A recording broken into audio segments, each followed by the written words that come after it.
నూజివీడు మండలం గొల్లపల్లి గ్రామం. మాకు వేంపాడు అగ్రహారం మీద మాకు భూమి మేము అనధికారికంగా సాగు చేసుకుంటూ ఉన్నాము. దా దేవస్థానం అధికారులు రైతుల్ని తొలగించేందుకు ప్రణాళిక రంగం సిద్ధం చేసినట్టున్నారు.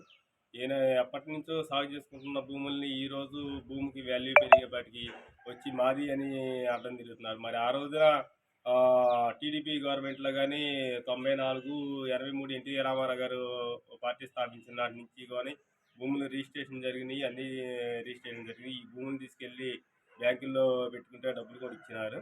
మరి ఆ రోజున ఎందుకు అడ్డం తిరగలేదు ఈ దేవస్థానం అధికారులు? ఎంతో ఈరోజు ఈ భూమికి వాల్యూ పెరిగేపటికి ఈరోజు వచ్చి మాది అని చెప్పేసి అడ్డం తిరుగుతున్నారు. రైతులను తొలగించేందుకు రంగం సిద్ధం చేశారు. మరి అదే రకంగా వేంపాడు మీద కాలనీ అనే వేంపాడు అగ్రహారం మీద కాలనీ ఉంది. మరి వాళ్ళకి సత్తావన్న రెవెన్యూ డివిజన్ ఎందుకు చేశారు? వాళ్ళని పక్కన రెవెన్యూ గ్రామంగా ఎందుకు చేర్చారు? మా రైతులకి ఎందుకు న్యాయం చేయలేకపోతున్నారు? మొన్న వచ్చిన టీడీపీ గవర్నమెంట్ మంత్రి పార్థసారథి గారు కూడా మాకు హామీ ఇవ్వడం జరిగింది, రైతులకి న్యాయం చేస్తానని. ఇప్పుడైనా దేవస్థానం అధికారులు రైతులను తొలగిస్తాకి చాలలోకి వచ్చి వాళ్ళ ప్లాన్ ఏదో చేస్తున్నారు కాబట్టి ఇప్పుడైనా గౌరవ మంత్రి గారు చొరవ తీసుకొని రైతులకు న్యాయం చేయాల్సిందిగా కోరుతున్నాము.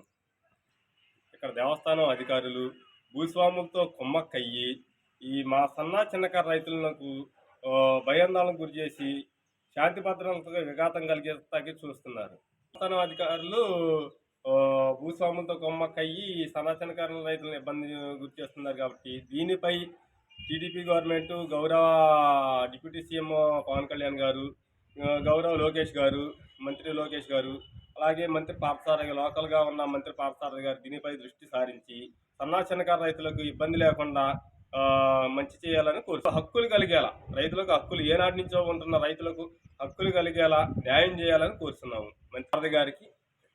మంత్రి సారథి గారికి మా విన్నపం. మా 5 గ్రామాల గొల్లపల్లి కానీ, వేంపాడు అగ్రహారం కానీ, కొత్తపల్లి కానీ, మేర్జాపురం కానీ, దేవరగుంట కానీ, మర్సపూడి కానీ ఈ 5 గ్రామాల రైతుల తరఫున మా విన్నపం మంత్రి గారికి.